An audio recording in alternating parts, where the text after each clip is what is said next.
Welcome back जी। एक दफ़ा फिर आपको खुशामदीद कहेंगे और प्रोग्राम के इस हिस्से में बात होगी आपके सेहत के हवाले से मामलात और मसाइल पर। और उसमें भी जो आज का सेगमेंट होता है बड़ा अहम होता है। उसकी वजह यह है कि हम इंसान की जो नफ्सियात है उसके हवाले से मामलात के ऊपर गुफ्तगू करते हैं। और जैसा हमेशा सेगमेंट के आगाज़ में इस चीज़ का मैं तस्करा करता हूँ कि जैसे जिस्म के किसी भी हिस्से के साथ कोई बीमारी या कोई मसला अगर दरपेश होता है तो डॉक्टर से रुजू किया जाता है। तो हम जब इंसान की नफ्सियात के हवाले से, उसके जहन के हवाले से कोई मामला या मसला दरपेश होता है तो डॉक्टर से रुजू नहीं किया जाता। और बीमारी चाहे किसी भी किस्म की हो, दिमाग से अगर उसका ताल्लुक़ है तो उसके पास डॉक्टर के पास ही उसका इलाज होगा। और ख़ुद से जब हम इलाज करने की कोशिश करेंगे तो उसका कोई नतीजा नहीं निकलना। और इसके लिए अक्सर ताकीद की जाती है कि ये जो सेल्फ़ मेडिकेशन है, ख़ास तौर पे ख़ुद से कोई भी बीमारी हो, गला ख़राब हो, कोई भी और दीगर मसला हो, बुखार हो, ख़ुद से जो दवा लेकर उसको ठीक करने की कोशिश की जाती है, ये प्रैक्टिस सरासर गलत है। तो इसको ज़रा तर्क कीजिए। और जैसे मैंने कहा कि अगर नफ्सियात के साथ कोई मामला है तो ज़रूर डॉक्टर से रुजू करें। इसमें किसी किस्म का कोई मज़ायका नहीं है। ये मायूब बात नहीं है जिसको समझा जाता है या ये ख्याल किया जाता है कि आप नफ्सियात से अगर जुड़े अगर मामलात के हल के लिए किसी डॉक्टर से रुजू कर रहे हैं तो आप नफ्सियाती हो गए। ऐसा हरगिज़ नहीं है, यही समझाने की कोशिश की जाती है। तो इस सेगमेंट में जो हमारे स्पेशलिस्ट हैं, हमारे ख़ास मेहमान हैं डॉक्टर शफीक यासीन, जो कि एक माहिर साइकियाट्रिस्ट हैं और इसके अलावा ऑथर भी हैं, किताबें भी इंसान की नफ्सियात के हवाले से लिख रखी हैं। अभी कुछ देर पहले भी उसका तस्करा हो रहा था कि वो सिलसिला कब दोबारा शुरू होगा, इसके ऊपर भी डॉक्टर साहब से आज गुफ्तगू करूँगा। और बहुत सारे आपके जो नफ्सियाती मसाइल हैं जिसके हवाले से सवालात मौसूल होते हैं उसके ऊपर भी गुफ्तगू की जाएगी। सबसे पहले वेलकम करता हूँ डॉक्टर शफीक यासीन को। डॉक्टर साहब, thank you so very much once again कि आप प्रोग्राम में तशरीफ़ लाए। बहुत सारे सवालात हैं, वो लिखने का सिलसिला जो है वो कहीं रुक गया, जिसका भी मैंने तस्करा किया बड़ा ज़रूरी था नफ्सियात के हवाले से। अच्छा, मैं जितना पढ़ सका या उसको समझ सका उसमें समझ में आया कि सबसे पहले इस चीज़ को अंडरस्टैंड करने की ज़रूरत है कि किस कैफियत को क्या कहा जाता है और उसके लिए क्या ट्रीटमेंट है। मेरा ख्याल ये है कि हमारे यहाँ सबसे ज़्यादा ज़रूरत इसी चीज़ की है कि लोगों को पहले समझाया जाए, वरना वो इन तमाम मामलात को दूसरी तरफ लेके चले जाते हैं।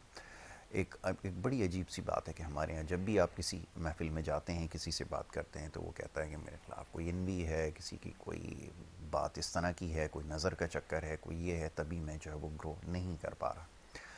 और 2024 का भी तकरीबन इख्तिताम हो गया।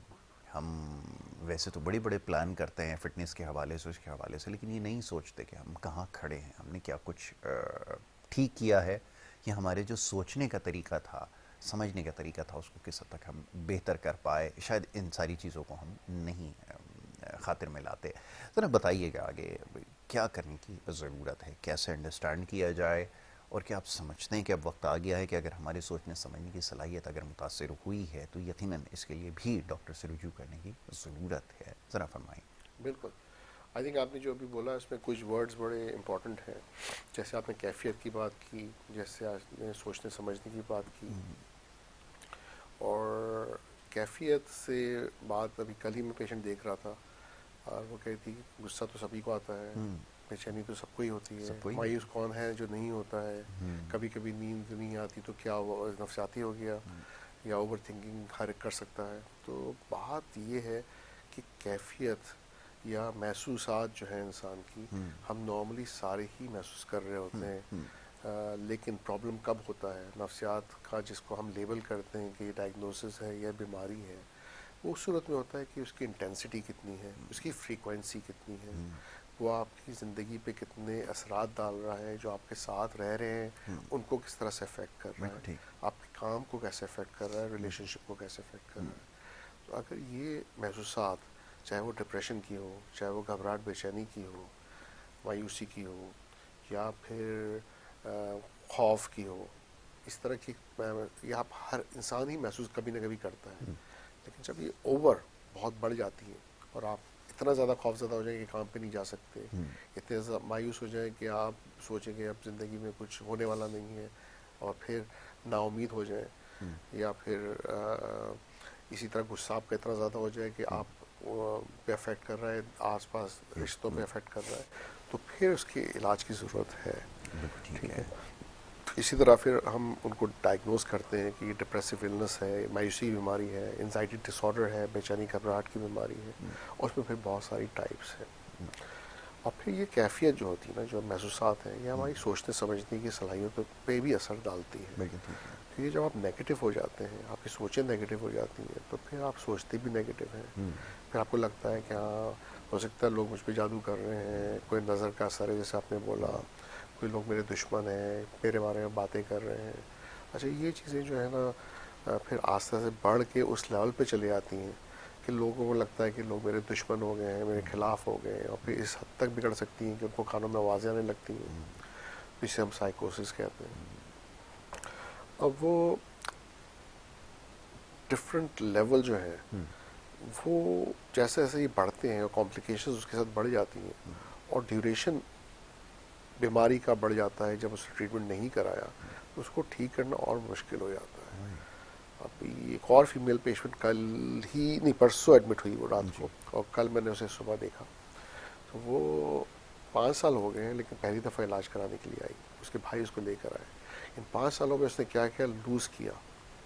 उसकी शादी हुई, उसकी शादी टूट गई, उसकी पढ़ाई मुकम्मल नहीं हो सकी, वो भाई के घर में रहती है और बिल्कुल ही फ्रस्ट्रेटेड हो गई है, डिप्रेशन में चली गई है, और उसको लगता है कि सब लोगों ने मुझ पर जादू किया है, लोगों की वजह से मेरा सर झड़ गया है, मैं सही से सोच समझ नहीं पा रही हूँ।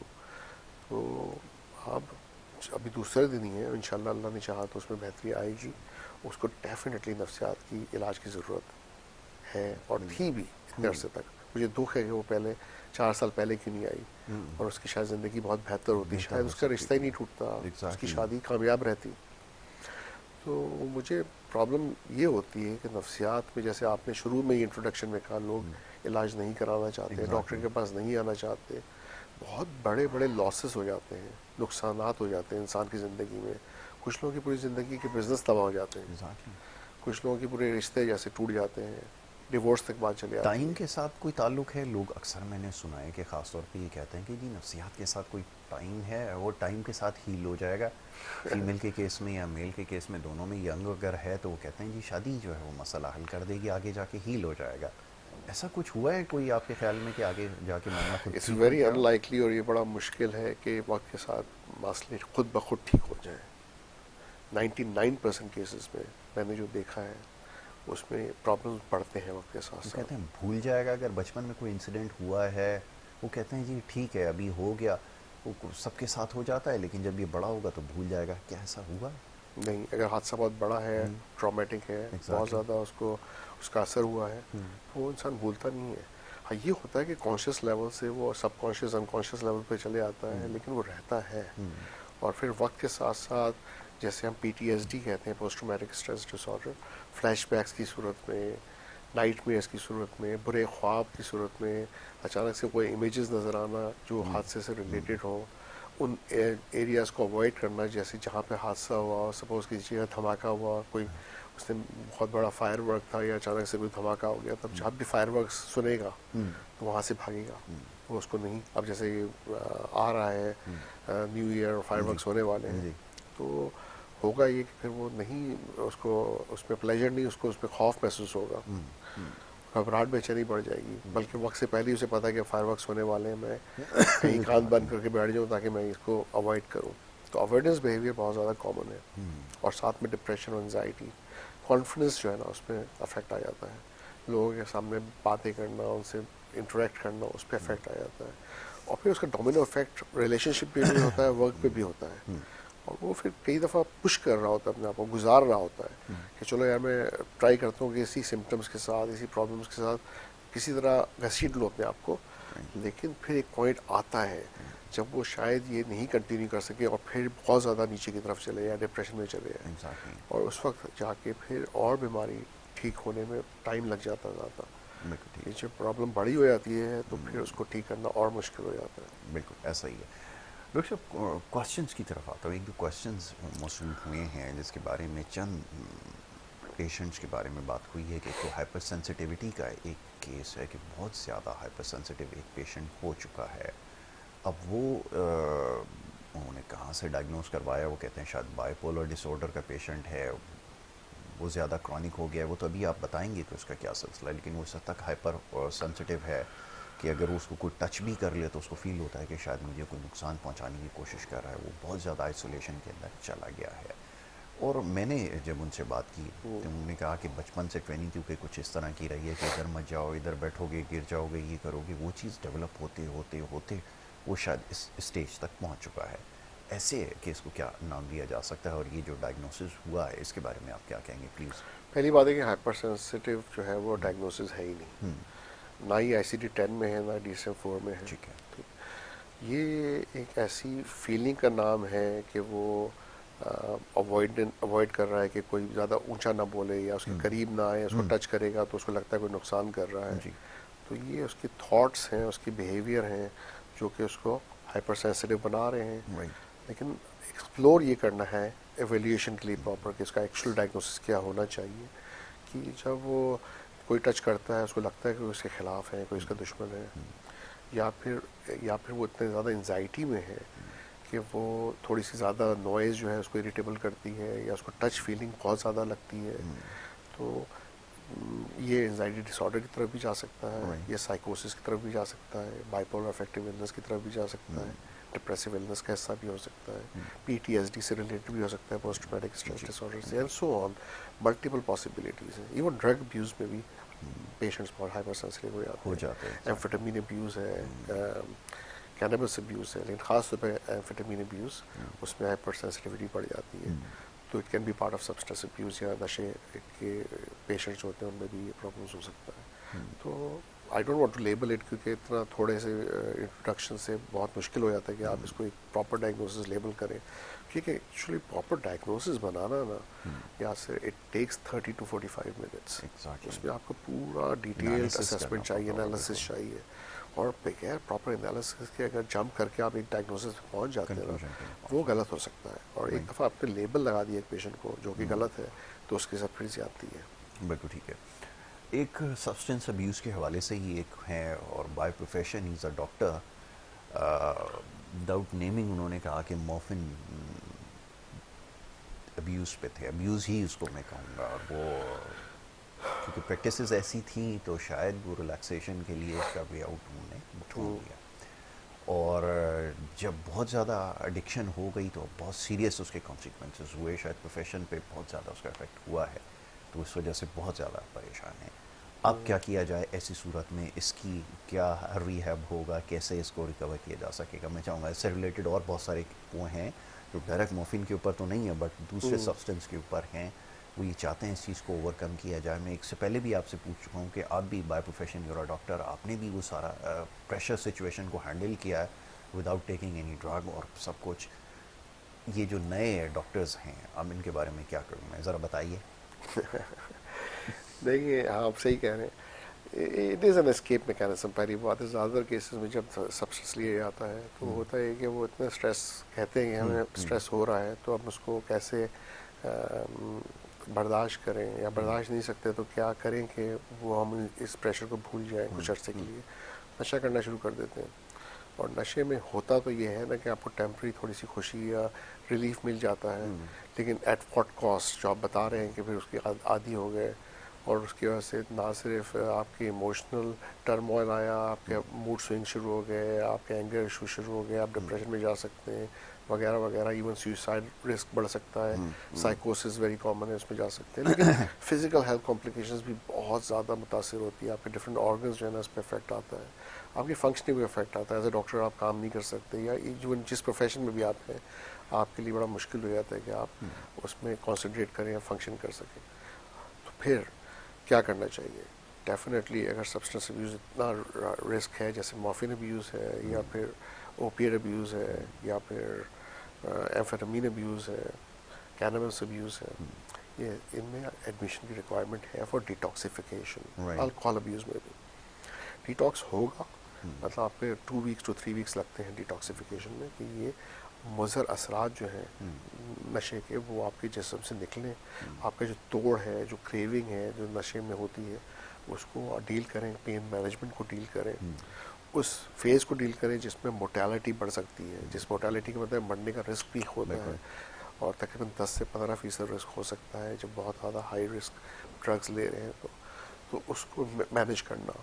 और फिर साथ में सिम्टोमेटिक रिलीफ देना। सिम्टोमेटिक रिलीफ का मतलब है कि बुखार बढ़ रहा है तो बुखार को मैनेज किया जाए, रेस्पिरेशन के इश्यूज़ आ रहे हैं या कार्डियक इश्यूज़ आ रहे हैं कि दिल की धड़कन बहुत तेज़ बढ़ रही है, जैसे मैंने बोला पेट में मोड़ उठ रही है, दर्द बहुत बढ़ रहा है, तो सबको मैनेज करना डिटॉक्स के एरिया में आता है। एक दफ़ा डिटॉक्स हो जाता है, डिटॉक्स का मतलब है कि वो फेज़ गुजर गया जिसमें तलब बहुत होती है और पेन बहुत होता है, बड़ा मुश्किल होता है डील करना नशे को छोड़ना। एग्जैक्टली। वो ख़त्म हो जाता है तो फिर रिहैब के फेज़ में आते हैं। ओके। रिहैब के फेज़ में आते हैं, आप उसकी मोटिवेशनल इंटरव्यू करेंगे, साइकोथेरेपी प्रोवाइड करेंगे, देखेंगे कि एक्चुअली ओरिजिन क्या था, ड्रग्स क्यों शुरू की, क्या वजूहात थी, इसका इन्वायरमेंट कैसा है, जिस इन्वायरमेंट में वापस जाएगा वो कैसा है, उसकी मोटिवेशन कैसी है, वो वाकई छोड़ना चाहता है नशा के नहीं छोड़ना चाहता है, और कि सिर्फ फैमिली के प्रेशर पे वो आ गया है और बाद में शायद वो उसकी नीयत ही नहीं है नशा छोड़ने की। ये सब एहसास होते हुए उसको प्रॉपर रिहैब साइकोथेरेपी प्रोवाइड की जाती है और उसको प्रिपेयर किया जाता है फ्यूचर के लिए कि वो काम में पॉजिटिव प्रोडक्टिव काम में एंगेज हो, एग्जैक्टली। ऑक्यूपाई हो, क्योंकि वो खाली दिमाग शैतान का घर होता है। तो जैसे जैसे अपना वो ऑक्यूपाई रहेगा और सक्सेस होगा, अचीव करेगा टारगेट्स जो कि उसको छोटे छोटे टारगेट्स पहले दी जाए, तो उसका कॉन्फिडेंस भी बढ़ेगा और वो फिर वक्त के साथ साथ नशे से दूर होता चला जाएगा। बिल्कुल ठीक है। अच्छा, just to make one understand कि ये जो विड्रॉल्स हैं, अगेन जैसे मॉर्फिन की बात हो रही थी, तो क्या ज़्यादा मुश्किल होता है इसको हैंडल करना, ताकि बात समझ में आए? क्योंकि बहुत सारे लोग इसलिए नहीं ऑप्ट कर रहे होते कि वो समझते हैं कि विड्रॉल्स का जो फेस है ना वो बहुत ज़्यादा डिफ़िकल्ट होगा और शायद जैसे भी आप बता रहे थे कि इतना आसान नहीं होता। तो क्या होता है इसमें एक्चुअली, ज़रा बताएं ताकि वो परस्यू करें इसकी ट्रीटमेंट को। जी। एक तो इंस्टीट्यूट इंस्टीट्यूट में फ़र्क है, यहाँ। ठीक है, और ये देखना ज़रूरी है कि जब प्रॉब्लम ज़्यादा सीवियर है जैसे हेरोइन अब्यूज़ है या मॉर्फिन अब्यूज़ है, ओपियोमाइड्स में देखा तो था। फिर आप उसको मैनेज भी एग्रेसिव तरीके से करेंगे। उसमें आप पेन मैनेजमेंट भी ज़्यादा अच्छी देंगे, उसमें आप ऐसी मेडिकेशन देंगे जिसमें एंजाइटी कम से कम हो, उनको नींद अच्छी आ जाए, सुकून से रिलैक्स होकर। तो ऐसे ऐसे पेशेंट जो मैं समझता हूँ कि बड़ा मुश्किल पेशेंट्स हैं, वो बहुत ईजिली मैनेज हो गए। ज़बरदस्त। और ऐसे ऐसे पेशेंट मैंने देखे हैं जो कि बहुत छोटे से नशे का शिकार हैं, लेकिन वो नहीं, अगर उनकी प्रॉपर मैनेजमेंट नहीं की जाए तो वो सफ़र होंगे। ऐसे ऐसे इंस्टीट्यूट हैं इस वक्त कराची में और पाकिस्तान में जहाँ पे उनको बांध के कोने में रख दिया जाता है, उनको प्रॉपर मैनेज दवाइयों से किया ही नहीं नहीं जाता, जो किया दवाइयाँ जाता। उनको देनी चाहिए वो नहीं दी जाती हैं, तो फिर जाहिर है वो सफ़र होंगे। तो मैं समझता हूँ ये इट्स नॉट अबाउट कि वो मॉर्फिन अब्यूज़ है, ओपिएट अब्यूज़ है, it's about who you are choosing कि वो कहाँ पे आप ट्रीटमेंट ले रहे हैं एग्जैक्टली। और आपको क्या ट्रीटमेंट दिया जा रहा है, उससे बिल्कुल ठीक बहुत है। फ़र्क पड़ता है यार। ये है कि इसको किस तरह ट्रीट किया जाता है, दैट इज़ मोर इम्पोर्टेंट। और अगर सही जो इन तमाम चीज़ों को जानता है, अगर ऐसा डॉक्टर है, तो फिर आपको परेशान होने की कतई ज़रूरत नहीं है। ये बताने का मकसद भी यही है कि बहुत सारे लोग इसलिए ऑप्ट नहीं कर रहे होते क्योंकि ये समझते हैं कि ये जो रेडिकल ट्रीटमेंट दी जाती हैं या किस तरह से आइसोलेट कर दिया जाता है या कोई एग्रेसिव तरीके से हैंडल किया जाता है, ऐसा हरगिज़ नहीं है। मेडिसिन का यूसेज हमारे यहाँ के बड़ा कॉमन हो गया आजकल। मैं देख रहा हूँ कि वो जी मैं तो बिल्कुल living a very normal life, but ये सोने से पहले जो पिल ली जाती है दैट इज़ क्वाइट नॉर्मल। क्या ये नॉर्मल, इसको समझा जाए ज़रा, उनके लिए भी ये बात हो जाए जो ये रोज़ाना वो कर रहे हैं? नहीं, ये हम या living a very normal life, बिल्कुल ठीक है, बट ये कि ये लेना ज़रूरी है, तो ये जो ज़रूरी है इसका क्या किया जाए, और do you think it's normal? ये ज़रा फरमाइएगा। बिल्कुल नहीं। कल ही की बात है, मैं एक पेशेंट को असेस कर रहा था और फिर, और ये बड़े रूटीनली मैं देखता हूँ, सिर्फ एक एग्जांपल नहीं है। उस पेशेंट की मदर जो है वो अपनी खुद ही की दवाइयाँ ले रही थी कि मैं सालों से दवाई ले रही हूँ, किसी ने मुझे बताई थी and I am okay with it. तो बात ये है कि वो इसकी एडिक्शन उसको हो गई है और किसी ने बताई थी, उसको ये नहीं पता कि इसके कॉग्निटिव इफेक्ट्स क्या हो सकते हैं, उसके अर्ली लेट ऑनसेट डिमेंशिया या मतलब बाद में उसको मेमोरी के प्रॉब्लम्स आएंगे, उसको एडिक्शन के प्रॉब्लम्स आएंगे, उसके रिस्पायरेटरी डिप्रेसेंट है, सांस लेने में उसको तकलीफ़ें हो सकती हैं बाद में, और बहुत सी और बीमारियां जो हैं वो मज़ीद हो सकती हैं इससे। आपका लिवर और गुर्दों पे क्या डैमेजेस हैं उस दवाई के। तो लोग उस वक्त तो सोने के लिए या एंजाइटी के लिए बगैर डॉक्टर से पूछे हुए दवाई शुरू कर देते हैं, लेकिन उसके बाद में क्या असरात होते हैं आपके ऑर्गन्स पे और आपके दिमाग पे और different part of your body, वो नहीं जानते हैं और वो अपनी डॉक्टरी खुद करते हैं। जी। और ये बड़ा कॉमन है और ये बहुत डेंजरस है। मैं समझता हूँ। बिल्कुल। इसीलिए थोड़ी सी फीस दे के अगर आप डॉक्टर के पास जा रहे हैं और एक प्रॉपर मशवरा ले रहे हैं, रात दिन के सालों कोई दवाई लेते जा रहे हैं और आपको पता ही नहीं कि वो आपके जिस्म के साथ कर क्या रही है, तो ये बहुत नुकसानदेह। यही वजह है पाकिस्तान में देखें क्या है हमारी ज़िंदगी एक ड्यूरेशन एवरेज ज़िंदगी आदमी की 40s में मैं देख रहा हूँ औरतों को ऑस्टियोपोरोसिस भी हो रहा है, डायबिटीज़ भी हो रही है, डायबिटीज़ ब्लड भी प्रेशर है। के प्रॉब्लम भी हो रहे हैं और नफ्सियात के प्रॉब्लम इतने ज़्यादा कॉमन है, इतने ज़्यादा कॉमन है।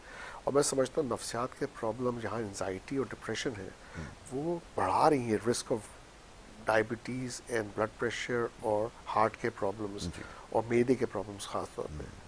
तो ये नहीं समझ रहे वो इधर उधर जाके दवाई मैदे की खाते ही आ रहे हैं 5-5 10-10 साल, लेकिन जी। अगर वो सुकून में होते, वो रिलैक्स होते, उनको अच्छी नींद आ रही होती, तो शायद मैदे के प्रॉब्लम ही नहीं होते। बिल्कुल ठीक, ऐसा ही है। इसको ज़रा समझें। और ये जो सेल्फ मेडिकेशन है जिसके ऊपर हमेशा बात करते आए हैं, ये बहुत ज़्यादा रिस्की है, बहुत ज़्यादा ख़तरनाक है। ब्रेक के लिए कहा जा रहा है, छोटी सी ब्रेक है। ब्रेक के बाद वापस आते हैं, आपके और भी सवालात हैं प्रोग्राम में शामिल करेंगे। आप देखते रहिए हमारा प्रोग्राम।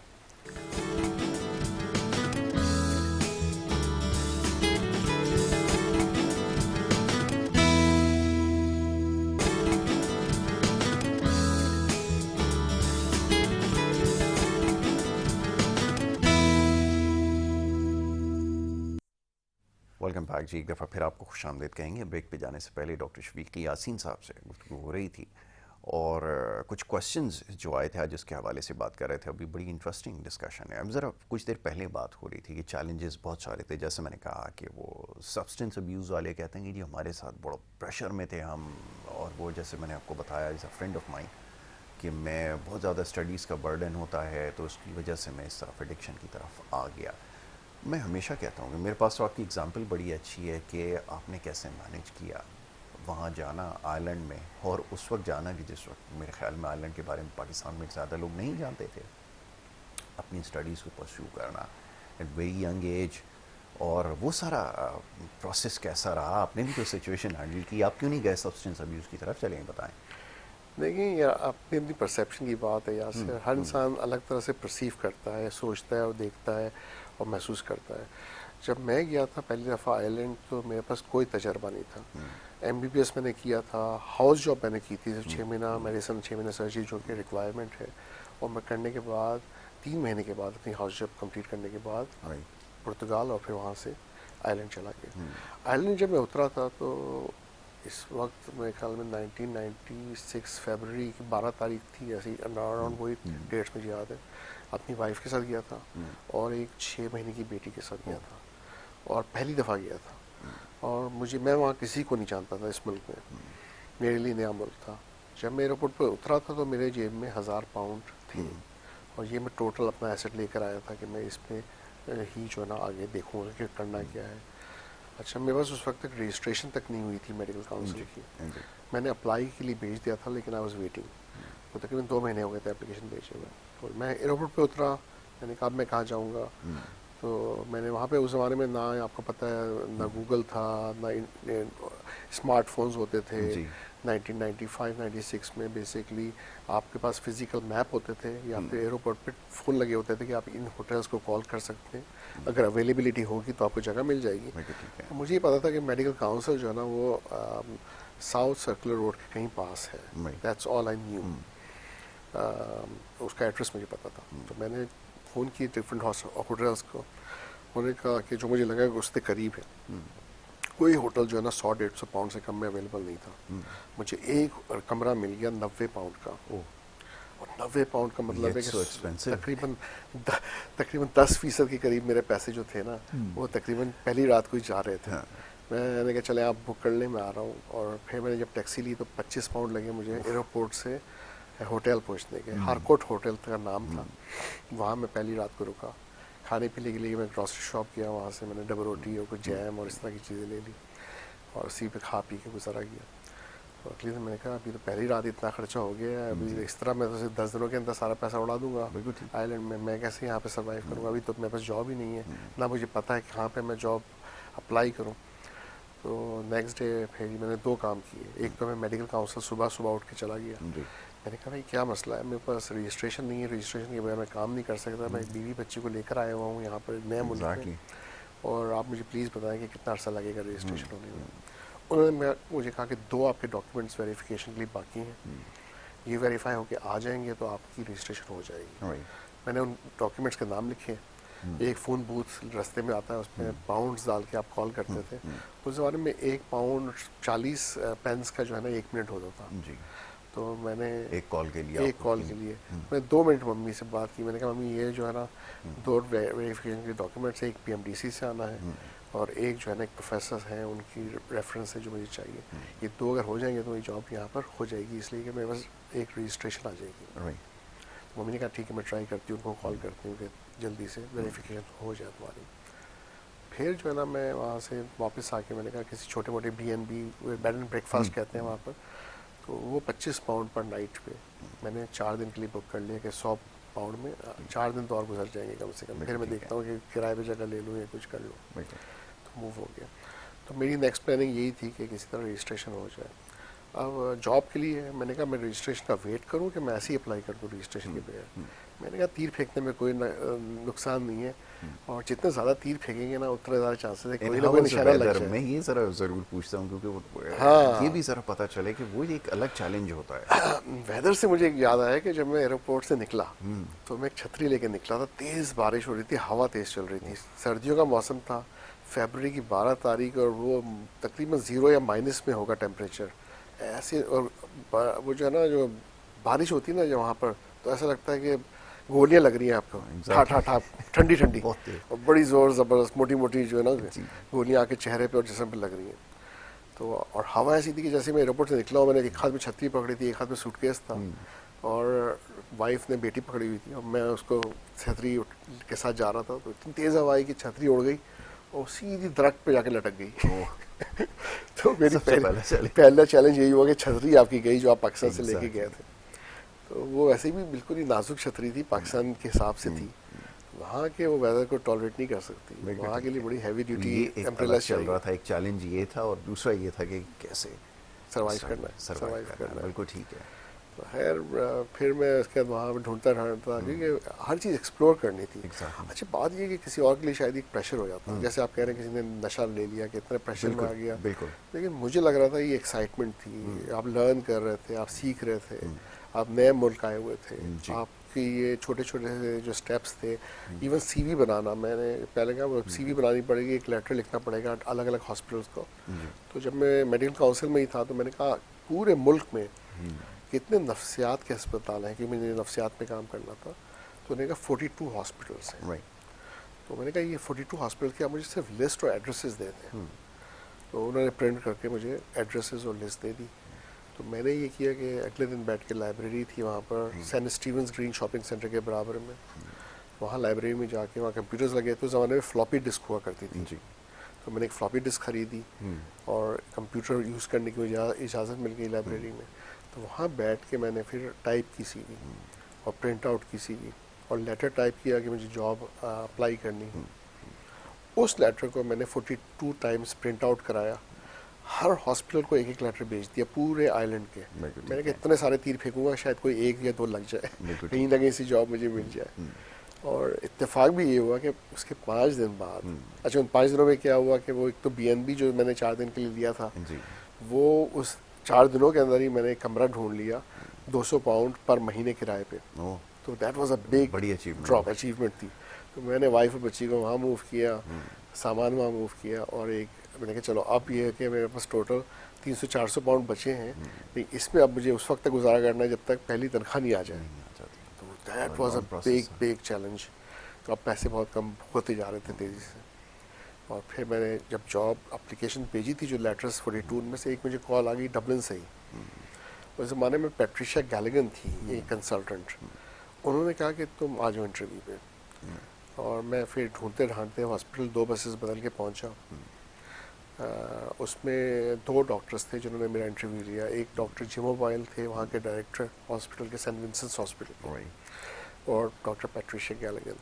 अच्छा उनको डॉक्टर की ज़रूरत थी नहीं, लेकिन उन्होंने मेरा लेटर पढ़ा तो उनको थोड़ा तरस आ गया कि बाहर से कोई डॉक्टर आया है जिसको जॉब की ज़रूरत है।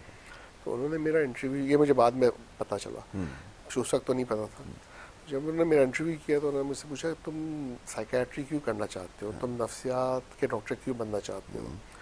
तो मैंने कहा देखिए मुझे ये पैशन जो था ना 8वीं क्लास से है। तो कहने ये कैसे, कहने मैंने कहा मेरे फादर जो ना साइकेट्रिस्ट थे, तो मैं उनके साथ उनके क्लिनिक जाया करता था जब मैं छोटा बच्चा था।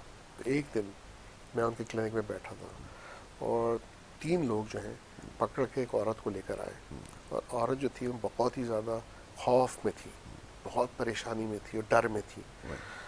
वो अपने आप बाजुओं को नोच रही थी, अपने चेहरे को नोच रही थी, और ज़बान मुंह से निकाल के अपने ज़बान को स्क्रैच कर रही थी, और कह रही थी कि मेरे पूरे जिस्म पे कॉकरोच चल रहे हैं और मेरे मुंह के अंदर कॉकरोच जा रहे हैं। अच्छा, मुझे उसके आंखों में बड़ा खौफ नज़र आया। अच्छा, उसके चेहरे पे कोई, उसके बॉडी पे कोई कॉकरोच नहीं था, लेकिन उसको ये महसूस हो रहा था कि पूरी बॉडी पे उसके कॉकरोचेस हैं। कॉकरोच से मुझे भी नफरत थी और मुझे अच्छे नहीं लगते थे। और एक भी कॉकरोच कभी आपके जिस्म में बैठ जाए तो आपको कैसा लगता है कि वो कैसे क्रॉल करते हैं। तो अगर किसी के पूरे जिस्म पे कॉकरोच फिर रहे हो तो वो ऐसा ही होगा जैसे कोई दोज़ख में है, मैं समझता हूँ। तो मुझे उस वक्त बड़ा तरस आया उस औरत पे, और मुझे लगा कि उसके अपने फैमिली को, उसके रिश्तेदारों को शायद एहसास नहीं है कि वो कितनी परेशानी में है, कितने डर में, कितने खौफ में। उस दिन मैंने फ़ैसला किया कि मुझे साइकेट्री करनी चाहिए, कि नफ्सियात एक ऐसा ऐसा प्रोफेशन है जहाँ पे इवन पेशेंट की फैमिली को ये एहसास नहीं होता कि कितने खौफ में है, परेशानी में है, डिप्रेशन में है। उसको लगता है कि उसको खून तो नहीं निकल रहा, इसकी कोई हड्डी तो नहीं टूटी, इसको कोई बैंडेज तो नहीं बंधा हुआ। वो उस तरह से सिंपैथी नहीं होती उनके लिए, उस पेशेंट के लिए। वो कहते हैं हट्टा हट्टा कट्टा है, बेड पे लेटा हुआ है, काम पे क्यों नहीं जा रहा, ये क्यों नहीं कर रहा। लेकिन उस पेशेंट को ही अंदाज़ा होता है जो डिप्रेशन से गुजर रहा होता है कि वो कितने प्रॉब्लम में है, वो कितनी तकलीफ़ में है। और इसी वजह से मैंने साइकेट्री चूज़ की थी। जब मैंने ये बात उनको बताई इंटरव्यू पे, तो उन्होंने एक दूसरे की तरफ देखा, उनको लगा कि शायद कैंडिडेट अच्छा है, पैशनेट है, चाहता है कि लोगों की मदद करे और काम करे। तो उन्होंने मुझे बोला कि देखो अभी तो मेरे पास जॉब नहीं है, लेकिन हम फ्री में तुम्हें जॉब दे सकते हैं बगैर सैलरी के, अगर तुम ज्वाइन करना चाहो तो। मैंने सोचा कि वैसे तो मैं फारिग ही बैठा हूँ, फ्री में जॉब कर लेता हूँ, चलो बगैर सैलरी के, तजर्बा तो होगा ना। तो मैंने उनको हाँ कर दी फ़ौरन। वो भी हैरान हुए कि कौन बेवकूफ़ डॉक्टर है कि बगैर पैसों के काम करने चाह रहा है। तो मैंने कहा नहीं, फारिग बैठने से बेहतर है आप फ्री में काम करें, लेकिन काम करें इसलिए कि आपका तजर्बा आप काम आता है। बिल्कुल ठीक। तो मैंने फिर 2 बसें बदल के वहाँ पे हॉस्पिटल जाना शुरू कर दिया उसके अगले दिन ही। सुबह उठता था तकरीबन 5:30-6 बजे, क्योंकि उस वक्त क्योंकि सर्दियाँ थी ना तो अंधेरा होता था। And knowing that कि आप you are not getting anything. हाँ, सुबह सुबह नहाना और तैयार होना ठंडे पानी से, और सर्दियों में जी। और ये लाहौर इस्लामाबाद वाली सर्दियाँ नहीं नहीं है, है। नहीं है, ये थी आयरलैंड की सर्दियाँ। आयरलैंड की सर्दी। और उसमें जो सूट में लेके गया था, वो मेरी शादी हुई थी उस ज़माने के, वो सूट तो कागज़ की तरह की थे आयरलैंड के हिसाब से, वो किसी काम के नहीं थे। और जूते भी पाकिस्तानी जूते जो है ना, उसके सोल बाहर के सड़कों के हिसाब से नहीं है। जब नीचे से ठंडी आती है ना सड़क पे ऐसा लगता है पूरे जिस्म के अंदर घुस रही है। तो खैर वो बस बदल के फिर मैं तो पहुँचता था। 2 हफ्ते उन्होंने देखा ये बंदा अच्छी तरह काम कर रहा है और उसको ये फिक्र नहीं है कि तनख्वाह आ रही कि नहीं आ रही। तो फिर एक दिन मुझे कंसर्न ने बुलाया कि तुम सैलरी के साथ काम करना चाहते हो। मैंने कहा हाँ क्यों नहीं, और क्या चाहिए मुझे। तो कहने एक डॉक्टर हमारी छुट्टियों पे जा रहा है, तुम उसकी जगह काम कर लो, हम तुम्हें सैलरी देंगे, 3 महीने की जॉब है। तो इससे बढ़ के क्या हो सकती है बात। तो मैंने उससे वही किया, और फिर ये मेरी फिर पहली सैलरी मुझे तकरीबन उस जॉब के मिलने के 1.5 महीने बाद आई। लेकिन वो 1.5 महीने जो है ना, प्लस वो 8-10 दिन जो मैंने बगैर सैलरी के काम किया था, 400-500 पाउंड में गुजारना जो मेरे पास सिर्फ बचे थे। उसमें आप 10 का कैन लेते थे, उस बीन्स आती थी, एक टमाटर का कैन लेते थे, 50-50 40-40 पेंस का आपने हिसाब लगाया होता कि दिन में आपको $1-1.5 से ज़्यादा खर्च नहीं करना, उसी को पका के आप किसी तरह खाते थे। और मुझे याद है कि हमारे घर में वहाँ पर जो मैंने किराए पे लिया था, कोई वॉशिंग मशीन नहीं थी, कपड़े धोना बड़ा मुश्किल था इसलिए कि ठंडी बहुत ज़्यादा थी। तो तकरीबन 2-3 किलोमीटर पे एक मस्जिद थी डबलिन साउथ सर्कुलर रोड पे ही। तो हर हफ्ते पे 2 दफ़ा में अपना चादर का जो बिछाने की होती है बेड की, उसमें कपड़े डाल के और कंधे पे लटका के, और जनाब पैदल जाता था 3 किलोमीटर। किताब एक हाथ में होती थी, Oxford text book of psychiatry, और एक वॉशिंग मशीन में कपड़े डालता था, वॉशिंग जो अगर 1 घंटा चलती थी तो उसमें पढ़ता था, लाइब्रेरी, मस्जिद की लाइब्रेरी में बैठ के पढ़ता था। बहुत खूब। फिर कपड़े निकाल के ड्रायर में डालता था, जी। फिर मज़ीद टाइम लगता था जो ड्रायर में, फिर पढ़ता रहता था और फिर कपड़े लेके वापस घर जाता था। बहुत खूब। तो मेहनत की, लेकिन अभी भी वो वक्त मुझे इतना याद आता है कि मेरे बेस्ट दिनों में वो बेस्ट दिन थे। एग्जैक्ट। इसलिए कि वो मुश्किल का वक्त नहीं था, वो अचीवमेंट का टाइम था कि आपने मुश्किल वक्त कैसे गुजारा, उसको कैसे फेस किया, उससे कितना सीखा। और मैं नौजवानों से यही कहना चाहूँगा कि हर नौजवान के पास बहुत ताकत होती है, दिमाग की भी और जिस्मानी भी। अब मैं एग्जैक्टली। इस एज में आ गया हूँ कि मेरे पास वो ताकत नहीं है जो मेरे पास थी जब मैं 20-25 साल का था। लेकिन आप जब उसको सही यूटिलाइज़ करेंगे ना, उसके सही जगह पे यूटिलाइज़ करेंगे और आपकी सोचें मुस्बत होंगी तो आपको ज़रूर उसका रिज़ल्ट मिलेगा। कभी कभी देर से मिलता है। देखिए मसला ये कि हम सब में सब्र ख़त्म हो गया है। ये है सबसे ज़रूरी। डॉक्टर बनने के लिए भी सालों की मेहनत पड़ती है। अच्छा, मुझे याद है कि जब मैं मेडिकल कॉलेज में था, या इवन मैं जब 9वीं 10वीं क्लास में था, तो उस ज़माने में अनकही और धूप किनारे ड्रामे आया करते थे। एग्जैक्टली। मैंने कोई ड्रामे नहीं देखे, मुझे याद है। मैंने उन सालों में कोई टीवी देखा ही नहीं, समझ लें मैं टीवी देखता ही नहीं था।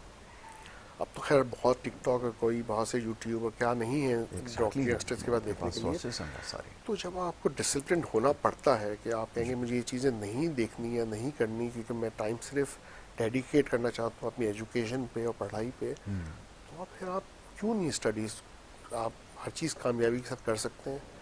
सिर्फ और सिर्फ उसको टाइम देने की ज़रूरत है, पैशनेट होने की ज़रूरत है और दिल के साथ करने की ज़रूरत है। और वक्त देंगे और टाइम देंगे और दिमाग देंगे तो ज़रूर आप अचीव कर लेंगे। बिल्कुल ठीक है। ये सब बताने का मकसद क्या है, इसमें बड़ा स्ट्रॉन्ग एक मैसेज है। एक तो यंगस्टर्स के लिए जो खास तौर पे ड्रग्स पे हैं, जैसे अभी कुछ देर पहले मैंने डॉक्टर साहब से सवाल किया था, लोग ये कहते हैं कि जी ड्रग ओके, कि जो है वो वजह ये बनी कि स्ट्रेस ज़्यादा था। आई मीन इससे ज़्यादा और क्या स्ट्रेस हो सकता है। ये आप एक लम्हे के लिए इमेजिन करके देखें कि ये सारी सिचुएशन आपके साथ हो और आप अपना करियर भी स्टार्ट करना चाह रहे हो, तो ये सारी चीज़ें फेस करनी पड़ती हैं। It's a part of life और यही आपको जो है वो अंग्रेज़ी में कहते हैं what doesn't kill you makes you stronger. तो ये आपके लिए बड़ा ज़रूरी है इसको लर्न करना, ख़ास तौर पे जो ड्रग अब्यूज़ वाले और एडिक्शन की तरफ हैं, जो ये जवाब पेश करते हैं कि जी हमारे लिए बड़ा मुश्किल है, लाइफ इतनी आसान नहीं है। तो आपके अलावा बहुत सारे लोग हैं जो अपने करियर को बनाने के लिए क्या कुछ कर रहे हैं, और ये सब कुछ हार्डशिप देखने के बाद ही फिर जब आप इस एक जगह पहुंचते हो तो वो सेंस ऑफ अचीवमेंट है वो बड़ा कमाल का होता है। और ये फिर स्ट्रगल जारी रहती है और फिर वो आपको रेस्ट ऑफ योर लाइफ काम आती है। कोई ज़ाहिर है कि फिर आपको प्रोफेशन इतना मुश्किल हुआ, बहुत सारी जगहों पर काम करना, उसके बाद भी coming back to your country, वहाँ पे फिर नए सिरे से काम स्टार्ट करना, वो एक्सपीरियंस कैसा था वो भी बड़ा इंटरेस्टिंग होगा आई एम श्योर। क्योंकि जब आप वहाँ काम करते हो वहाँ तो हर चीज़ डिसिप्लिन है, एक प्रोटीन पे चलती है, उसको फॉलो करना होता है, आप उससे हट नहीं सकते। लेकिन हमारे यहाँ तो सारी चीज़ें डिसऑर्डर हैं, फिर यहाँ पर आके एडजस्ट करना वो कैसा हुआ? सबसे मज़ा ही रूटीन से हटना है, जहाँ से मेरे ख्याल में ओके। मुझे लगता है उसकी वजह है कि आप नए फेज़ में जब एंटर होते हैं ना, हाँ। देखें अगर आप किसी को गहरे पानी में फेंक देंगे ना तो या तो डूबेगा या तैरेगा, उसका तीसरा कोई ऑप्शन तीसरा नहीं कोई है, ऑप्शन तीसरा कोई ऑप्शन नहीं है। और ये मैंने अपने साथ बार बार किया है कई दफ़ा ज़िंदगी में। आप उस सिचुएशन में अपने आप को फेंक दें और फिर आप देखें कि आप किस तरह, और आपने पहले अगर कुछ चीज़ें की हैं, अचीव की हैं, उसके बाद वो फिर आप दूसरी सिचुएशन में भी अचीव कर सकते हैं, चौथी, पांचवी, छठी सिचुएशन में भी कर सकते हैं। वजह यह है कि आप अपने आप को दें मुश्किलात या ऐसे टास्क दें जो आपको लगता है कि मुश्किल है, राइट। लेकिन उस पहला कदम तो उठाएं, फिर आप कर लेंगे। वापस में आया, सब लोगों ने मुझे बोला फिर फेल हो जाएंगे। आप कहाँ बाहर काम करते रहे हैं, आप आराम से नौकरी में आपको इतने पाउंड्स इतने डॉलर्स मिल रहे हैं, पाकिस्तान में जाके क्या करेंगे, कैसे काम करेंगे। बात ये है कि और पाकिस्तान में रखा क्या है, क्यों जा रहे हो पाकिस्तान? मैं समझता हूँ पाकिस्तान में सब चीज़ रखी हुई है, हमारे लिए बाकी मुल्कों में कुछ नहीं है। सीधी सी बात है, ये हमारा मुल्क है, ये हमारा कल्चर है, हमारी ज़बान है, हमारा मज़हब है और हमारे खाने पीने हैं। ये चीज़ें आपको कहीं नहीं मिल सकती। जो प्यार मोहब्बत आपको अपने मुल्क में मिल सकता है वो आपको कहीं नहीं मिल सकता। देखिए 5 उंगलियां बराबर नहीं है, अच्छे बुरे लोग हर जगह होते हैं, हर जगह होते हैं। पाकिस्तान में लॉ एंड ऑर्डर का इशू है ज़रूर, और मैं समझता हूँ इंफ्रास्ट्रक्चर के इश्यूज़ हैं, लेकिन अच्छी चीज़ें क्या हैं वो भी तो देखनी चाहिए ना। हम यहाँ पे फर्स्ट क्लास सिटीज़न हैं, हम वहाँ के सिटीज़न बन के भी फर्स्ट क्लास सिटीज़न नहीं बन सकते कभी। राइट। हम उस लैंग्वेज में, उन कपड़ों में गोरे नहीं बन सकते, कभी नहीं बन सकते। बिल्कुल। और दूसरा ये कि जब वहाँ पर रहेंगे परमानेंटली तो आपकी नेक्स्ट जनरेशन वहीं की होकर रह जाएगी, कभी पाकिस्तानी नहीं रह नहीं। सकती। तो इसीलिए भी मैं पाकिस्तान वापस आया कि मैं समझता हूँ कि मैं एक तो यहाँ पर बढ़ना चाहता हूँ, यहीं पे दफन होना चाहता हूँ, क्योंकि ये ज़मीन है जहाँ पर शायद कुछ लोग कब्रिस्तान आ जाएं मुझे कभी कुछ दुआ देने के लिए। दूसरा ये कि यहाँ पर आप जब करते हैं ना तो आपको एहसास होता है कि अपने लोगों के लिए आप काम कर रहे हैं, जो कि बहुत बड़ा एहसास है। जब मैं वहाँ था तो मुझे बड़ा गिल्ट होता था कि मैंने कहा गवर्नमेंट ने मुझ पे इतने पैसे खर्च करके मुझे डॉक्टर बनाया राइट। और मैं बाहर चला गया, उन्हें बाहर वहीं के लोगों के लिए काम किया, इंग्लैंड में किया, आयरलैंड में किया, ऑस्ट्रेलिया में किया। पाकिस्तान के लिए मैंने क्या किया? कुछ नहीं किया। मैंने हाउस जॉब के बाद एक दिन भी पाकिस्तान में काम नहीं किया था और ये गिल्ट मुझे हमेशा रहता था। फिर मेरी माँ यहाँ थी, मैं यहाँ आया, अपनी माँ के साथ मैंने टाइम गुजारा। तो देखिए बात यही है ना, ये चीज़ें आप करोड़ों रुपए पे भी नहीं खरीद सकते। माँ के साथ गुजारा हुआ एक दिन अपने मुल्क, एग्जैक्टली। हाँ आप, और फिर यहाँ के लोग आपको दुआएं देते हैं, आपसे प्यार से मिलते हैं, खलूस से मिलते हैं, आपके एग्जैक्टली। पेशेंट्स को लगता है कि उनको कुछ अच्छा ट्रीटमेंट मिल रहा है। तो ये चीज़ें आपको बहुत ज़्यादा मोटिवेशन देती है। राइट। राइट। और आई थिंक आपको ये कहती है कि भाई आपको मज़ीद जो है ना ये काम करना है और यही इसी मुल्क में रहना है। तो ये मैं समझता हूँ अगर आप इस नज़र से देखते हैं और सोचते हैं तो फिर आप दूसरे मुल्कों को भूल जाएंगे। जब वहाँ जाएंगे ना तो वो आपको वो कभी भी खुशियाँ नहीं मिल सकती जो आप सोच रहे हो मिलेंगी फ्यूचर में। बिल्कुल ठीक है। अच्छा, एट एनी स्टेज ये फील हुआ कि मैंने गलत प्रोफेशन की तरफ आ गया हूँ या कुछ कुछ और ही परस्यू करता तो शायद बेहतर होता? कभी ऐसा फील हुआ? एक तो चलें ये तो अब क्लियर हो गया कि पैशन था तभी इस तरफ आए, ये सारी चीज़ें फेस करने के बाद टाइम फील होता है कि यार कुछ और ही कर लेते जैसे हम यहाँ पर हैं। तो आज हम सोचते हैं कि यार अगर मीडिया की तरफ ना ही आए होते तो ज़्यादा बेहतर था, कहीं और चले जाता। I mean, ये होता आपके साथ हुआ? नहीं, मैंने एक दफ़ा भी नहीं सोचा। Very good. मुझे लगा कि मैं सही प्रोफेशन मैंने चूज़ किया, मैं इस प्रोफेशन में खुश हूँ और मैं इस प्रोफेशन को कभी चेंज नहीं करना चाहूँगा, कभी दैट्स नहीं। इट। कोई और ऑप्शन मुझे मिलता है कि अगर उसमें 10 गुना ज़्यादा पैसे मुझे मिल जाए तब भी मैं नहीं चेंज करना चाहूँगा। फैंटास्टिक। तो ये बड़ा ज़रूरी है सबसे पहले कि उसी को आप अपना प्रोफेशन बनाएं जो आपका पैशन हो, और इसके बारे में सोचें। अभी भी वक्त है, ख़ास तौर पे यंगस्टर्स के लिए बड़ा क्लियर मैसेज है। ये सब बताने का मकसद ये है कि ये जो मामलात हैं जो आज आपके सामने, यकीनन ऐसा नहीं है कि हर किसी के साथ ना हो। ज़्यादातर लोगों के साथ ऐसी सिचुएशन, थोड़े लोग ऐसे होंगे जिनके लिए मेरे ख्याल में बड़ा आसान रहा होगा ये सारा काम, वरना लाइफ वही है जिसमें चैलेंजेस हैं। ये सारी सिचुएशंस को हैंडल करना ये सब वक्त ही आपको सिखाता है, और इसका वे आउट कभी भी ये नहीं हो सकता कि आप ड्रग्स की तरफ या किसी और तरफ आ जाएं और ये समझें कि शायद इससे मामला हल हो जाए। ऐसा कतई नहीं है। ये सबसे ज़्यादा ज़रूरी है कि हेल्थी लाइफ गुजारनी है और अपने टारगेट की तरफ, अपने जो ऑब्जेक्टिव आपका है उसकी तरफ आपने बढ़ते जाना है। ये सबसे ज़्यादा ज़रूरी है। वेल डॉक्टर साहब, thank you so very much, बहुत शुक्रिया। ये बहुत ज़्यादा मोटिवेटिंग था और ये जो हमारा सेशन था इससे बहुत कुछ सीखने का मौका मिला। आई एम श्योर जब मैंने इतना कुछ सीखा तो यकीनन जो लोग देख रहे हैं उनको भी बहुत कुछ समझने और सीखने का मौका मिलेगा। Again thank you so very much कि आप यहाँ पर आते हैं और इससे बड़ी हेल्प मिलती है, बहुत कुछ समझने का मौका मिलता है। आई मीन ये सिर्फ एक सेगमेंट नहीं है, इसमें आपको समझने की बहुत सारी चीज़ें मिलती हैं, और ख़ास तौर पर मैं हमेशा कहता हूँ यंगस्टर्स को उसको ज़रूर फॉलो किया करें, इससे आपको बहुत कुछ सीखने का मौका मिलेगा। तो ये हमारा सेगमेंट था जनाब, और वक्त हमारा यहाँ पे अपने इख्तिताम को पहुँचता है। नेक्स्ट टाइम इंशाल्लाह आपसे मुलाकात होगी। अपना बहुत ख्याल रखिए। मोहम्मद यासिर और हमारी टीम को इजाज़त दें। अल्लाह।